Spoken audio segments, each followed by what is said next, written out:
Bienvenue à bord de l'Orient Express. Avant une exposition qui aura lieu en 2014 à l'Institut du monde arabe à Paris, la SNCF a exceptionnellement ouvert à la presse les portes de ce train mythique. Un train synonyme de luxe, de raffinement et d'art du voyage, avec boiserie en acajou de Cuba, marqueterie ou encore panneaux de verre signés René Lalique. C'est toute une époque, toute une civilisation de la fin du XIXe siècle jusqu'à nos jours. Un transport voluptueux, lent, qui traverse les frontières, les paysages.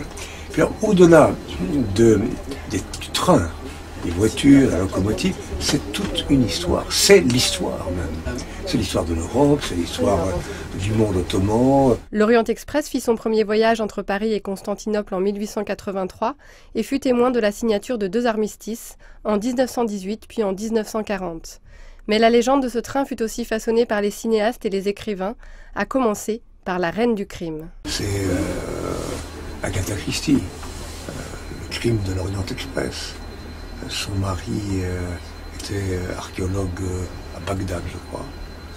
Et elle le rejoignait souvent. Et je crois qu'elle a écrit ce livre depuis un hôtel fameux à Istanbul. Donc, évidemment, on va traverser cette histoire aussi. Les crimes, les histoires d'amour, les rencontres. L'année prochaine, les visiteurs pourront à leur tour embarquer dans l'Orient Express. L'exposition itinérante pourrait ensuite rejoindre Venise, York, Vienne, Bruxelles et bien sûr, Istanbul.